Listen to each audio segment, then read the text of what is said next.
அனைவருக்கும் வணக்கம் தோழர்களே. எல்லோரும் எப்படி இருக்கீங்க? ரொம்ப மகிழ்ச்சியாக இருப்பீங்க அப்படின்னு நினைக்கிறேன். இன்றைக்கி வந்து பார்த்தோம் அப்படின்னா அசிஸ்டன்ட் அக்ரிகல்ச்சரல் ஆஃபீஸர் இன் Tamil Nadu agricultural external subordinate service வந்து 2024 மார்ச் மந்த் வந்து அதுக்கான எக்ஸாம் நடந்துச்சு. ஓகேங்களா? ஸோ அது ரிலேட்டடாக இருக்கிற ஜிகே கொஷின்ஸ் வந்து இம்பார்ட்டன்ட் கொஷின்ஸ் வந்து பார்க்கலாம். ஸோ இது பார்க்குற போது நமக்கு என்ன ஒரு பெனிஃபிட் அப்படின்னா, நம்ம நியர்பை வந்து இப்போ ரிலேட்டடாக எந்த மாதிரி டாப்பிக்கில் வந்து அதிகமான கொஷின்ஸ் கேட்குறாங்க.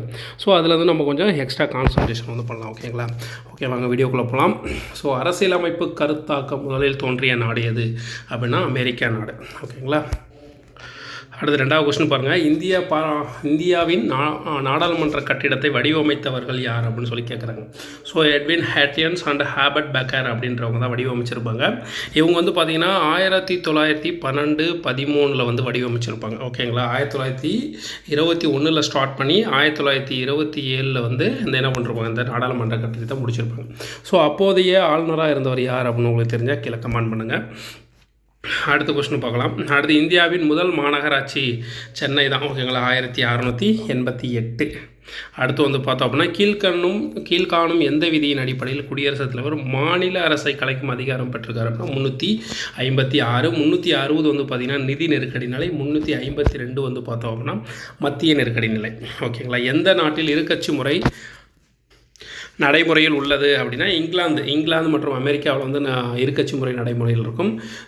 சீனா, சோவியத் யூனியன்லாம் பார்த்திங்கன்னா வந்து ஒரு கட்சி முறை வந்து நடைமுறையில் இருக்குது. ஃப்ரான்ஸில் வந்து பார்த்திங்கன்னா பல கட்சி முறை, இந்தியா ஃப்ரான்ஸ் எல்லாம் பல கட்சி முறை நடைமுறையில் இருக்குது. அடுத்து வந்து பார்த்தோம் அப்படின்னா கீழ்கண்டவற்றுள் அடிப்படை உரிமைகள் அதன் சரியான உரிமைகளோடு முறையை பொறுத்துக அப்படின்னு சொல்கிறாங்க. இப்போ வாக்களிக்கும் உரிமை அப்படின்றது என்ன அப்படின்னு சொல்லி பார்த்தோம் அப்படின்னா, அது வாக்களிக்கும் உரிமை அப்படின்னா அதாவது அரசியல் உரிமை. வாக்களிக்கும் உரிமை வந்து அரசியல் உரிமை. சங்கம் அமைக்கும் உரிமை வந்து சுதந்திர உரிமை. பாரம்பரியத்தை பாதுகாக்கும் உரிமை அப்படின்னா என்னது, பண்பாட்டு உரிமை. அடுத்தது குழந்தை தொழிலாளர் வந்து சுரண்டலுக்கு எதிரான உரிமை. ஸோ இதெல்லாமே பார்த்திங்கன்னா அடிப்படை உரிமைகள் அதில் வந்து கேட்டிருக்காங்க. அரசியலமைப்பில் பார்த்திங்கன்னா அடிப்படை உரிமைகள் வந்து ஒரு கொஷினும், அதுக்கப்புறம் பார்த்திங்கன்னா அதாவது அரசியலமைப்பு எங்கேருந்து எடுக்கப்பட்டது, ஸோ அது ரிலேட்டடாக ஒரு கொஷினும் கேட்டிருக்காங்க. வளர்ச்சி விகித அடிப்படையில் இலக்கை அடையாத 5 ஆண்டு திட்டங்கள் என்னென்ன அப்படின்னா 2, 3, 4. ஸோ இந்த 3 5 திட்டங்களை வந்து வளர்ச்சி இலக்கை அடைய முடியாது. முதல் 5 திட்டத்தில் மட்டும் தான் நம்மளால் என்ன பண்ண முடியும், வளர்ச்சி இலக்கை அடைந்திருக்க முடியும். அடுத்து வந்து பார்த்தோம் அப்படின்னா இந்தியா அரசு முதல் தொழில் கொள்கையை அறிவித்த ஆண்டு. முதல் தொழில் கொள்கையை அறிவித்த ஆண்டு எப்போனா 1948 அப்படின்றது நமக்கு தெரியும். ஓகேங்களா? ஆனால் முன்னாடி வந்து பார்த்திங்கன்னா இந்திய அரசு முதல் தொழில் கொள்கையை அறிவித்த ஆண்டு என்னென்னு கேட்பாங்க. ஆனால் இப்போ பார்த்திங்கன்னா டேட்டு வேறு கொடுத்துருக்காங்க. ஏப்ரல் 6 அப்படின்றது தான் சரியான ஆன்சர். ஓகேங்களா? ஸோ அப்போ டேட்டும் ரொம்ப இம்பார்ட்டன்ட் அப்படின்றது இதில் நம்ம தெரிஞ்சுக்கணும். அடுத்து வந்து பார்த்தோன்னா இந்தியாவில் உள்ள வரிகள் என்னென்ன அப்படின்னா நேர்முக வரி மற்றும் மறைமுக வரி. ஸோ ரெண்டுமே இருக்குது இந்தியாவில். ஓகேங்களா? ஸோ அதனால் போத் A and B. சரியான விடையை தேர்ந்தெடுத்தல். பண்டங்கள் மற்றும் பணிகள் வரியை இந்திய பாராளுமன்றத்தில் எந்த ஆண்டு நிறைவேற்றப்பட்டதுன்னு கேட்குறாங்க. ஓகேங்களா? நடைமுறைக்கு வந்தது 1 ஜூலை 2017 நமக்கு தெரியும். எப்போ இது பாராளுமன்றத்தில் நிறைவேற்றப்பட்டது அப்படின்னா 29 மார்ச் 2017 நிறைவேற்றப்பட்டிருக்காங்க. ஜிஎஸ்டி வந்து பார்த்திங்க அப்படின்னா முதல்ல ஜிஎஸ்டி அப்படின்ற ஒரு வார்த்தையை வந்து ப்ரொபோசல் பண்ணவர் யார் அப்படின்னா கெலக்கர் டாஸ்க் அப்படின்றவர் வந்து முதல்ல கொண்டு வந்திருப்பார். எப்போ 2000. ஓகேங்களா? அதுக்கப்புறம் பார்த்தோம் அப்படின்னா 2016 101வது சட்ட திருத்தம். ஓகேங்களா? 101வது சட்ட திருத்தம் மேற்கொண்டு 279A புதுசாக ஒரு சட்டத்தை ஏற்று ஜிஎஸ்டி கொண்டு வந்திருப்பாங்க. அதுக்கப்புறம் பார்த்தோம் அப்படின்னா ஜிஎஸ்டி நிறைவேற்றப்பட்டதை ஆல்ரெடி சொல்லியாச்சு, நடைமுறை. அதுக்கப்புறம் பார்த்திங்கன்னா இது வந்து ஒரு மறைமுக வரி. ஜிஎஸ்டி முதல்ல கொண்டு வந்த நாடு எது அப்படின்னா 1954 ஃப்ரான்ஸ் அப்படின்ற நாடு வந்து அவங்க நாட்டில் கொண்டு வந்திருப்பாங்க. அதுக்கப்புறம் பார்த்திங்கன்னா ஜிஎஸ்டியோடைய முன்னாடி இருந்த எந்தெந்த வரியை நீக்கப்பட்டு கொண்டு வந்தப்பட்டாங்க அப்படின்னா VAT அண்டு சர்வீஸ் டேக்ஸ். ஓகேங்களா? VATனா value added tax plus service tax. இது ரெண்டையும் கேன்சல் பண்ணி தான் என்ன பண்ணிருப்பாங்க, ஜிஎஸ்டி வந்து கொண்டு வந்திருப்பாங்க. இதில் வந்து என்னென்ன வகையான வரிகள் இருக்குது அப்படின்னா 5% வரி, 12% வரி, அதுக்கப்புறம் 18% வரி, 28% வரி. ஸோ மொத்தம் 4 வகையான வரிகள் இருக்குது. ஓகேங்களா? ஸோ இதை வந்து இந்த ஜிஎஸ்டி இருக்குல்ல, இதில் வந்து இதோடைய நோக்கம் என்ன அப்படின்னு சொல்லி பார்த்தோம் அப்படின்னா, ஃபஸ்ட்டு நோக்கம் வந்து பல வரி அமைப்புகளை நீக்குதல். ரெண்டாவது பாயிண்ட் என்னென்னு பார்த்தோம் அப்படின்னா, வணிகங்களுடன் இணக்கம் அதிகரிக்க. மூன்றாவது நோக்கம் என்னென்னா விலைகளை குறைக்க. நான்காவது நோக்கம் நாட்டின் வருவாயை உயர்த்த. ஐந்தாவது நோக்கம் அதிக செயல்திறன் மற்றும் உற்பத்தி திறனை மேம்படுத்துவதற்காக. ஓகேங்களா? ஸோ ஜிஎஸ்டி ரிலேட்டடாக உங்களுக்கு இது ரிலேட்டடாக இந்த மாதிரி கொஷின்ஸ் தான் நிறையா கேட்டிருக்காங்க. ஓகேங்களா? ஸோ அடுத்த கொஷின் பார்க்கலாம். சரியாக பொருந்தியுள்ள இணையை தேர்ந்தெடு அப்படின்னு சொல்கிறாங்க.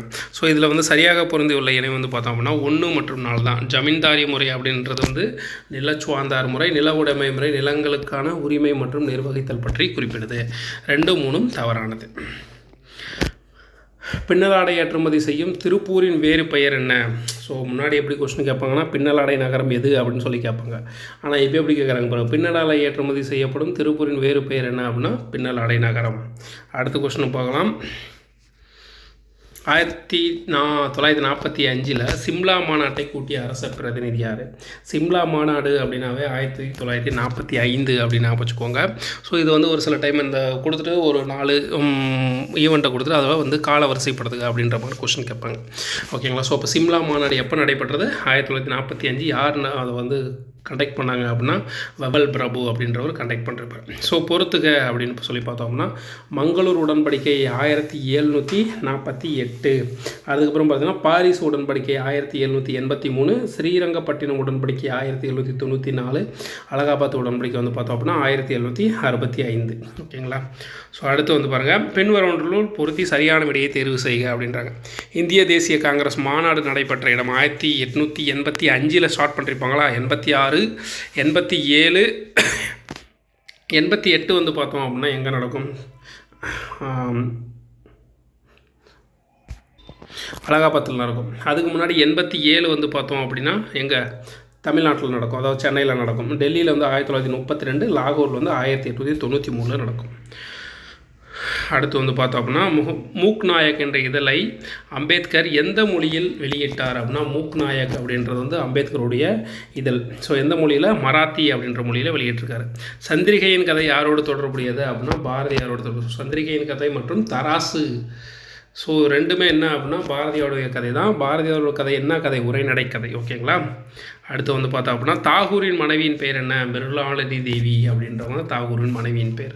இந்திய தேசிய இராணுவத்தை நிறுவியவர் யார் அப்படின்னா கேப்டன் மோகன் சிங் அப்படின்றவர் வந்து நிறுவியிருந்திருப்பார். ஸோ அடுத்த கொஸ்டின் பார்க்கலாம். தமிழ்நாட்டு சுதேசி இயக்க தலைவர்கள் பிபின் சந்திரபாலின் விடுதலை செய்யப்பட்ட அந்த நாளை என்ன தினமாக திருநெல்வேலியில் கொண்டாட திட்டமிட்டிருந்தார்கள் அப்படின்னா சுதேசி தினம் அப்படின்ற தினமாக திட்டமிட கொண்டாடுவாங்க. ஸோ இதை வச்சு தான் என்ன பண்ணுவாங்க, வஉசி அவர்களையும் சுப்பிரமணிய சிவா அவர்களையும் ஜெயிலில் பிடிச்சி போட்டுருவாங்க. ஓகேங்களா? ஸோ அந்த ஆண்டு என்ன அப்படின்னு உங்களுக்கு தெரிஞ்சிச்சுன்னா கீழே கமெண்ட் பண்ணுங்கள். அதுக்கப்புறம் வந்து பார்த்தோம் அப்படின்னா கல்லாதவர்களை வள்ளுவர் எதனோடு ஒப்பிடுகிறார் அப்படின்னா விலங்கோடு ஒப்பிடுகிறார். ஓகேங்களா? ஸோ அடுத்து பாருங்கள், என்பும் உரியர் பிறக்கு என்று வள்ளுவர் யாரை குறிப்பிடுகிறார் அப்படின்னா அன்பு உடையவரை பற்றி குறிப்பிடுறார். அது அடுத்து வந்து பாருங்கள், பழக்கற்றும் கல்லா அறிவில்லாதார் என வள்ளுவர் யாரை குறிப்பிடுகிறார் அப்படின்னா உலகியலோடு ஒத்து வாழாதவரை பற்றி குறிப்பிடுறார். அடுத்து வந்து புத்தேன் உலக வாழ்க்கை யார் உறுதியாக வாழ்வர் என வள்ளுவர் குறிப்பிடுகிறார். திருடாதார், திருடாதார் தான் புத்தேன் உலக வாழ்க்கையை உறுதியாக வாழ்வார் அப்படின்னு சொல்கிறார். அடுத்து வந்து பார்த்தோம் அப்படின்னா பொருள் இல்லாரை எல்லாரும் எவ்வாறு கருதுவார் என்று வள்ளுவர் குறிப்பிடுவார் அப்படின்னா எள்ளுவார். எள்ளுவார்னா திட்டுவார், ஏதாவது ஒரு வந்து ஏதாவது சொல்லினே இருப்பாங்க. ஸோ அந்த மாதிரி சொல்கிறார். அடுத்து வந்து பார்த்தோம்னா ஐம்புலன்களை அடக்கி ஆள்வதையும் ஐம்புலன்கள் விரும்புவனவற்றை எல்லாம் விட்டு விடுவதையும் எதற்குரிய இலக்கணமாக வள்ளுவர் குறிப்பிடுகிறார் அப்படின்னா துறவுக்குரிய இலக்கணமாக வந்து குறிப்பிடுறாரு. ஓகேங்களா? ஸோ அடுத்து வந்து மேக்ஸ் கொஸ்டின் அது. ஸோ அடுத்து வந்து பார்த்தோம் அப்படின்னா டேஸ் என்றும் தமிழ் இலக்கிய நூல் நடுக்கல் வழிமுறைகள் பற்றி குறிப்பிடுகிறார். நடுக்கல் வழிமுறைவே தொல்காப்பியம் தான். ஓகேங்களா? அடுத்து வந்து பாருங்கள், சென்னை வாசிகள் சங்கம் 1852 நிறுவப்பட்டது. ரைட்டு. தமிழில் வெளிவந்த தேசிய பருவ இதழ் சுதேசிமித்திரன். ஓகேங்களா? பருவ இதழ் சுதேசிமித்திரன் வந்து ஒரு பருவ இதழ். இது எப்போ வெளியிட்டாங்க, தொடங்கப்பட்டது அப்படின்னா 1891 தொடங்கியிருக்காங்க. இது ரொம்ப ரொம்ப முக்கியம். ஓகேங்களா? 1891 பருவ இதழாக சுதேசிமித்திரனை வெளியிட்டிருக்காங்க. தமிழில் வெளிவந்த தேசிய பருவ இதழ் அப்படின்னா எது அப்படின்னா சுதேசிமித்திரன். குடிமைப்பணி தேர்வுகளை இந்தியாவில் மட்டும் நடத்த வேண்டும் என்று சென்னை மாகாண சபை கூறியது கிடையாது. விஎஸ் ஸ்ரீனிவாசன் ஒரு தீவிர தேசியவாதி ஆவார் கிடையாது. ஸோ ஃபஸ்ட் 2 மட்டும் ரைட் ஆனது. அடுத்து வந்து பார்த்தோம் அப்படின்னா சென்னை மாகாண சபையின் முதல் தலைவர் பி ரங்கையா. ரைட்டு. தென்னிந்தியாவில் தெளிவான தேசிய நோக்கங்களுடன் தொடங்கப்பட்ட முதல் தொடக்க கால அமைப்பு சென்னை மகாஜன சபையாகும். ஸோ ரெண்டுமே வந்து சரியானது தான். அடுத்து 1806 நடந்த வேலூர் புரட்சியின் பின் விளைவுகளை பற்றி கூறப்படும் பின்வரும் கூற்றுகளில் எது சரியானவை அல்ல? திப்புவின் மகன்கள் கல்கத்தாவிற்கு அனுப்ப உத்தரவிடப்பட்டது, ரைட்டு. கர்னல் கில்லஸ்பிக்கு 7000 பக்கோடாக்கள் வெகுமதியாக அழைக்கப்படுது, கரெக்டு. வில்லியம் பெண்டிங் இங்கிலாந்துக்கு என்ன பண்ணுறாங்க, திரும்பி அழைச்சிட்றாங்க. புதிய இராணுவ விதிமுறைகளை தொடர்ந்து அமல்படுத்தினால் கிடையாது, புதிய இராணுவ முறைகளை கேன்சல் பண்ணிவிடுவாங்க. அடுத்து சாக்கிய பௌத்தியம் சங்கம் என்னும் அமைப்பை நிறுவியவர் யார் அப்படின்னா அயோத்திதாசர். அடுத்து வந்து பார்த்திங்கன்னா பிரார்த்தனா சமாஜம்னா 1867. விதவை மறுமண சங்கம் அப்படின்றது 1861. பூனே சர்வாஜினி சபா 1870. தக்கான கல்விக் கழகம் வந்து 1884 கொண்டு வந்திருப்பாங்க. இந்து சமய அறநிலையத்துறை சட்டம் இயற்றப்பட்ட ஆண்டு எப்போ? 1926. அடுத்து உலக சமூக நீதி நாள் எப்போ அப்படின்னா February 20, ஓகேங்களா. அடுத்து வந்து பார்த்தோம் அப்படின்னா நியாயமான உலகமயமாக்க சமூக நீதி June 10. பிலாடெல்பியா பிரகடனம் வந்து August 2. சர்வதேச தொழிலாளர் அமைப்பு எப்போ அப்படின்னா April 11, ஓகேங்களா. ஸோ இது புதுசாக இருக்குது, இதை வேணால் நோட் பண்ணி வச்சுக்கோங்க. திரும்ப ஒரு 2 டைம் ரிவிஷன் பண்ணி பாருங்கள், ரொம்ப பயனுள்ள வகையில் இருக்கும். அடுத்து வந்து பார்த்தோம் அப்படின்னா பின்வருவனவற்றை கால வரிசைப்படுத்துக அப்படின்னு சொல்கிறாங்க. ஃபஸ்ட்டு பிரம்ம சமாஜம், ரெண்டாவது வந்து பார்த்தோம் அப்படின்னா பிரார்த்தனை சமாஜம் 1867. அடுத்து சாரதா சதன், அதுக்கப்புறம் ஆரிய சமாஜம் அப்படின்றது கடைசியாக வரும். அடுத்தது 14 வயதிற்குட்பட்ட குழந்தைகளை சுரங்கங்களில், தொழிற்சாலைகளில் அல்லது பிற வேலைகள் அமர்த்துவது சட்டத்திற்கு எதிரானது. ஸோ இது வந்து என்ன, சுரண்டலுக்கு எதிரான உரிமையில் வந்து வரும். கல்வி என்பது ஒரு என்னது, நுகர்வு பாண்டம் மற்றும் மூலதன பாண்டம் அப்படின்னு சொல்கிறாங்க. அதாவது நுகர்வு பாண்டம் அப்படின்னா கல்வியை நம்ம பணம் கொடுத்து வாங்குகிறோம், அதே மாதிரி பணம் கொடுத்து வாங்குற இது அடுத்த எதிர்காலத்துக்கு மூலதனமாக, நமக்கான மூலதனமாக அது அமையறதுனால தான் என்ன சொல்கிறாங்க, இரண்டும் அப்படின்னு சொல்கிறாங்க. அடுத்த கலைஞர் கருணாநிதி அவர்கள் 97வது பிறந்தநாள் தின விழாவின் போது தமிழ்நாடு அரசு தேச உருவாக அறிவித்தது அப்படின்னு சென்னை உயர்தர பல்நோக்கு மருத்துவமனை அப்படின்றது. ஸோ இந்த திட்டம் எப்போ கொண்டு வருவாங்க அப்படின்னா 2019 வந்து கொண்டு வருவார். மாண்புமிகு முதல்வர் வந்து முக்கியமான 6 திட்டங்களை கொண்டு வந்திருப்பார். ஒன்று வந்து பார்த்திங்கன்னா தென் சென்னையில் வந்து 250 கோடியில் 500 படுக்கைகளை உயர்தர பல்நோக்கு மருத்துவமனை அமைக்கப்படும் அப்படின்னு சொல்லியிருந்திருப்பார். ரெண்டாவது திட்டம் வந்து பார்த்தோம்னா கலைஞர் நினைவு நூலகம் மதுரையில் 70 கோடி செலவில் கட்டப்படும் அப்படின்னு சொல்லியிருந்திருப்பார். மூன்றாவது வந்து பார்த்திங்கன்னா இலக்கிய மாமணி விருது, அதாவது எழுத்தாளர்களை ஊக்குவிப்பதற்காக இந்த இலக்கிய மாமணி விருது கொடுக்கப்படும். 3 பேர் தேர்ந்தெடுக்கப்படுவாங்க. 5 லட்சம் வந்து கொடுக்கப்படும், சான்றிதழ் வந்து வழங்கப்படும் அப்படின்னு சொல்லியிருப்பாங்க. நான்காவது வந்து கனவு இல்லம், எழுத்தாளர்கள் வந்து ஞானபீடம், சாகித்ய அகாடமி விருது, தேசிய மாநில இலக்கிய விருது பெற்றவர்களுக்கு வந்து இல்லம் அரசு சார்பில் கொடுக்கப்படும் அப்படின்னு சொல்லியிருப்பார். அடுத்து வந்து பார்த்திங்கன்னா 5வது வந்து திருவாரூரில் வந்து 30 கோடி அளவில் நெல் சேமிப்பு கிடங்கு, உலர்களங்கள் அமைக்கப்படும் அப்படின்னு சொல்லியிருப்பாங்க. அடுத்து 6வது வந்து பார்த்தோம் அப்படின்னா திருமங்கை மற்றும் மாற்றுத்திறனாளிகளுக்கு அரசு பேருந்தில் இலவச பயண சலுகை அப்படின்னு சொல்லியிருந்திருப்பாங்க, ஓகேங்களா. ஸோ இந்த 6 திட்டத்தை 97வது பிறந்த நாளில் வந்து கொண்டு வந்திருப்பாங்க. அடுத்து பின்வரும் பிரிவில் எதில் கல்விக்கான உரிமை சேர்க்கப்பட்டுள்ளது? 21A தான், ஓகேங்களா. தமிழ்நாட்டில் அதிக பரப்பளவில் காடுகளை கொண்ட மாவட்டம் இது தருமபுரி. தமிழ்நாட்டில் எத்தனை ஈரநிலங்கள் உள்ளன? இது வந்து பார்த்திங்கன்னா பயாலஜி புக்கில் வந்து பாக்ஸ் கொஸ்டின் 24,684. தமிழகத்தின் கனவு தமிழகத்தை $1 ட்ரில்லியன் பொருளாதாரமாக மாற்றுவதே எங்கள் பார்வை. இவற்றை பாதிக்காமல் அப்படின்னா எதை பாதிக்காமல், அதாவது பார்த்தோம் அப்படின்னா மகிழ்ச்சி, சுற்றுச்சூழல் மற்றும் மக்களின் வாழ்வாதாரம், இதை பாதிக்காமல் $1 ட்ரில்லியன் கொண்டு வர போடாங்களாமா, ஓகேங்களா. இது ரிலேட்டடாக மாநாடு எங்கே நடக்கும் அப்படின்னா முதலீட்டாளர்களின் முகவரி அப்படின்னு சொல்லிட்டு தமிழ்நாடு அப்படின்ற தலைப்பில் கோவையில் வந்து ஒரு மாநாடு நடக்கும். 2000 சென்னையில் டைடல் பார்க் கொண்டு வந்திருப்பார், யார், கருணாநிதி கொண்டு வந்திருப்பார். உலக முதலீட்டாளர் மாநாடு January 7, 8 சென்னை நந்தனத்தில் நடைபெறும், ஓகேங்களா. ஸோ இந்த $1 ட்ரில்லியன் இதை எப்போ கொண்டு வந்தாங்க அப்படின்னா 2019 அறிவிப்பு, 2030க்குள்ளே நம்ம $1 ட்ரில்லியன் இலக்கை வந்து அடையணும் அப்படின்னு சொல்லியிருப்பாங்க. ஹரப்பா மகள் கத்திகளுக்கு பிற கருவிகள் செய்ய பயன்படுத்தப்பட்டது எது அப்படின்னா ரோரி செட் அப்படின்ற கருவியை பயன்படுத்தியிருப்பாங்க. எந்த வம்சம் வந்து மம்லுக் வம்சம் அப்படின்னு அழைக்கப்படுதுன்னா அடிமை வம்சம். ஒரு நிமிஷம், ஓகே. பின்வரும் ஆட்சியாளர்களில் லிச்சாவியா இளவரசி குமாரதேவியை மணந்தவர் யார் அப்படின்னா முதலாம் சந்திரகுப்தர் அப்படின்றவர். பின்வரும் வெடிமருந்து முதலில் யார் கண்டுபிடிச்சாங்க அப்படின்னா சைனர்கள் தான் கண்டுபிடிச்சிருப்பாங்க.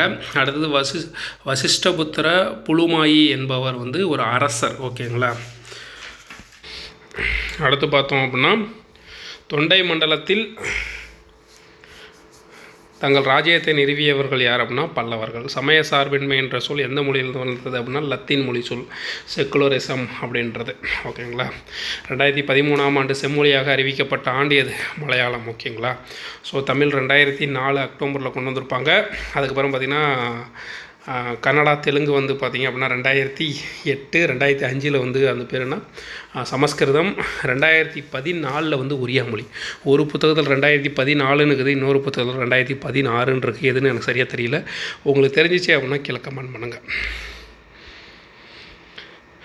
வெப்பக்குறைவு விகிதம். ஸோ இது வந்து மேக்ஸ் கொஷினு.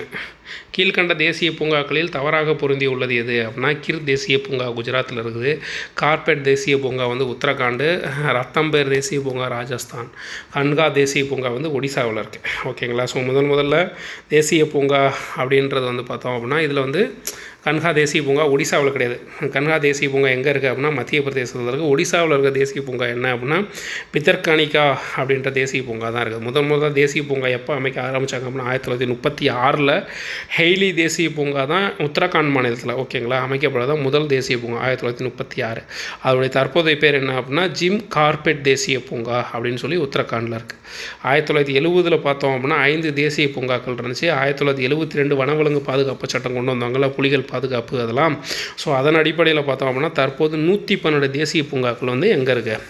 இந்தியாவில் இருக்குது. தமிழ்நாட்டில் வந்து பார்த்தோம் அப்படின்னா கிண்டி தேசிய பூங்கா, மன்னர் வளைகுடா தேசிய பூங்கா, இந்திரா காந்தி தேசிய பூங்கா, முதுமலை தேசிய பூங்கா, முக்கூர்த்தி தேசிய பூங்கா, கொடைக்கானலில் காட்டுயிர் உயிர் வாழ்விடம் அப்படின்னு சொல்லிட்டு ஒன்று இருக்குது. ஓகேங்களா. அடுத்து வந்து பார்த்தோம்னா பின்வருவனற்றுள் எந்த அருவி பாம்பர் ஆற்றிலிருந்து உருவாகிறது அப்படின்னா கும்பக்கரை அருவி.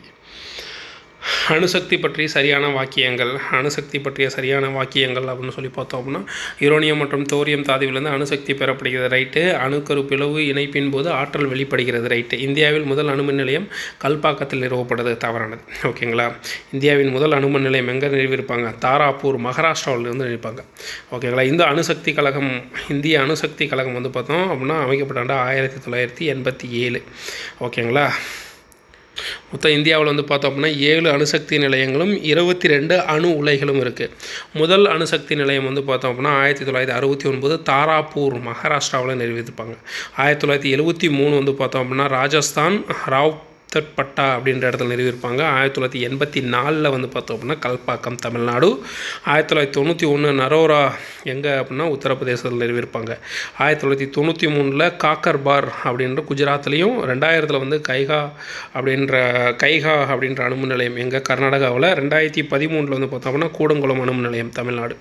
ஸோ அதில் வந்து பார்த்தோம் மிகப்பெரிய அணுமின் நிலையம் எது அப்படின்னா என்னது? கூடங்குளம் அணுமின் நிலையம் தான். ஓகேங்களா. அடுத்து கீழ்கண்டவற்றுள் எது தமிழ்நாட்டில் இல்லாத உயிர்கோள பெட்டகம் அப்படின்னா நந்தாதேவி உயிர்கோள பெட்டகம். ஸோ நீலகிரி உயிர்கோள பெட்டகம், அதுக்கப்புறம் பார்த்திங்கன்னா மன்னர் வளைகுடா, அகத்தியர் மலை எல்லாமே என்னது? எல்லாமே தமிழ்நாட்டில் இருக்குது. நந்தாதேவி உயிர்கோள பெட்டகம் வந்து உத்தரகாண்ட் மாநிலத்தில் இருக்குது. தமிழ்நாடு மற்றும் கேரளாவில் இருக்கிற உயிர்கோள பெட்டகம், எல்லையில் இருக்கிற உயிர்கோள பெட்டகம்னா அகத்தியர் மலை உயிர்கோள பெட்டகம். ஓகேங்களா. அதாவது உயிர்கோள பெட்டகத்திலே பெரியது எது அப்படின்னா கட்ச் வளைகுடா குஜராத்தில் இருக்குது. சிறியது வந்து திருப்பசை கோவா கோவாவில் அசாமில் இருக்குது. ஓகேங்களா. ஸோ அந்த உயிர்கோள பெட்டகத்தில் இன்னும் ஒரு சில இதெல்லாம் கேட்பாங்க. மொத்தம் இந்தியாவில் வந்து பார்த்திங்க அப்படின்னா 18 உயிர்கோள பெட்டகங்கள் இருக்குது. எப்போ உயிர்கோள பெட்டகங்களை உருவாக்குறதுக்கு ஆரம்பித்தாங்க அப்படின்னா 1971 யுனெஸ்கோ வந்து தொடங்கியிருப்பாங்க. மேற்கு வங்கத்தில் இருக்கிறது இது வந்து பார்த்திங்கன்னா சுந்தரவன உயிர்கோள பெட்டகம் அப்படின்னு சொல்லி அழைக்கப்படும். மத்திய பிரதேசத்தில் வந்து பார்த்தோம் அப்படின்னா பஞ்சமாரி பன்னா அப்படின்றது இருக்கும். மேகாலயாவில் வந்து நோக்ரேக் அப்படின்னு சொல்லி அழைக்கப்படுவாங்க. சிக்கிமில் வந்து கஞ்சன்ஜங்கா அப்படின்ற உயிர்கோள பெட்டகம் இருக்குது. சத்தீஸ்கரில் வந்து அமர்காண்ட் அப்படின்ற உயிர்கோள பெட்டகம். ஒடிசாவில் வந்து பார்த்தோன்னா சிம்ப்ளி பால் அப்படின்ற உயிர்கோள பெட்டகங்கள் இருக்குது. அடுத்து வந்து பார்த்தோம் அப்படின்னா மாசக்கன் கப்பல் கட்டும் தளம் எங்கே அமைந்துள்ளது அப்படின்னா மும்பை அப்படின்றது நமக்கு தெரியும். அடுத்தது பெமிடிலா கணவாய் அமைந்துள்ள மாநிலம் எது அப்படின்னா அருணாச்சல பிரதேசம். பொமிடிலா கணவாய் எங்கே இருக்குது அமைந்திருக்கு? அருணாச்சல பிரதேசம் அப்படின்ற இடத்துல அமைஞ்சிருக்கு. ஆத்ம நிபர் பாரத் என்று அழைக்கப்படுவது சுயசார்பு இந்தியா அப்படின்னு சொல்லப்படுது. 72வது குடியரசு தினத்தில் 2021 பொருளாதார ஊக்குவிப்புக்காக இது வந்து அமைக்கப்பட்டது. இன்னொன்று என்ன சொல்லுவாங்கன்னா தன்னம்பிக்கை இந்தியா அப்படின்னு சொல்லியும் அழைக்கலாம். 2021ஆம் ஆண்டின் ஐக்கிய நாடுகள் நடத்திய காலநிலை மாற்ற மாநாடு எங்கே நடைபெற்றது அப்படின்னா கிளாஸ்கோ அப்படின்ற இடத்துல நடைபெற்றிருக்கும்.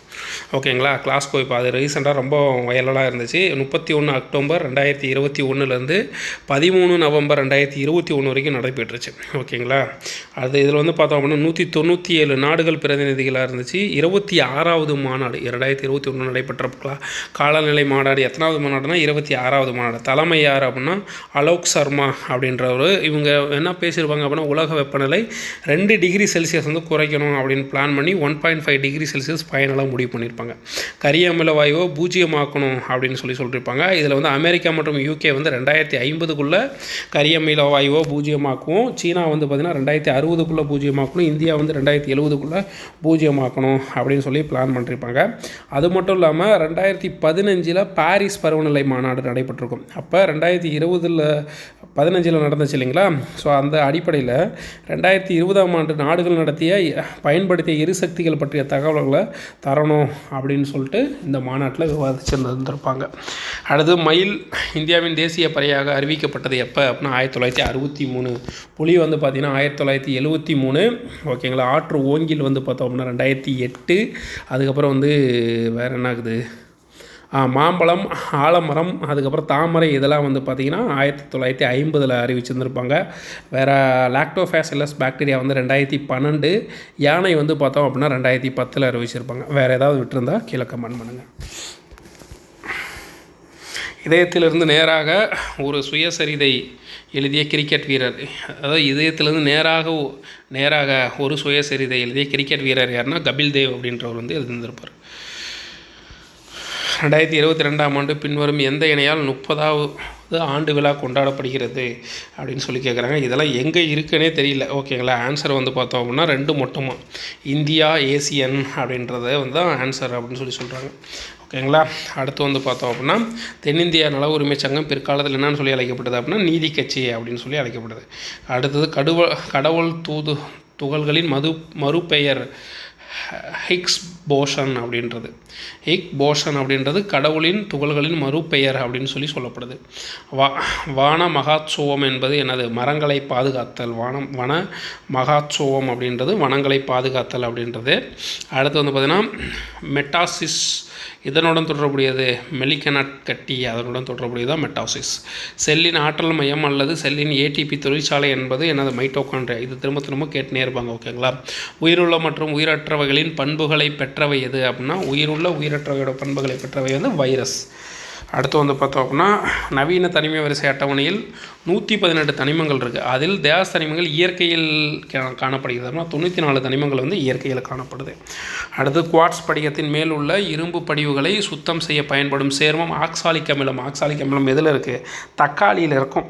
ஓகேங்களா, அருங்காட்சியகத்தில் உள்ள பழங்கால நினைவு சின்னங்களை பாதுகாக்க பயன்படும் வாயு எது அப்படின்னா இயற்கை வாயு அப்படின்றது பயன்படும். அடுத்து வந்து பார்த்தோம் நாசாவின் மனிதனால் கையாளப்பட்ட தேஸ் திட்டம் முதலில் மனிதர்கள் நிலவுக்கு அனுப்பியது அப்படின்னா அப்போலோ 8. ஓகேங்களா, நாசாவுடைய மனிதனால் கையாளப்பட்ட எந்த திட்டம் முதல்ல வந்து மனிதனை நிலவுக்கு அனுப்பியது அப்படின்னா அப்போலோ 8. அடுத்து வந்து மேக்ஸு, அழுத்தத்தின் எஸ்ஐ அலகு பாஸ்கல்.